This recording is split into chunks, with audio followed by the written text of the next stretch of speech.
sio swali ambalo ni geni kwangu, ni swali ambalo watu wengi wananiuliza.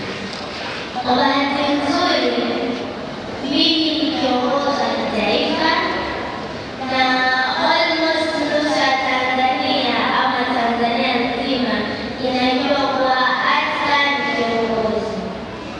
So until my teachers, they know that mimi ni kiongozi.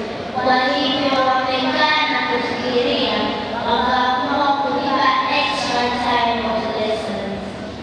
Kwa hivyo nikimiss sessions of school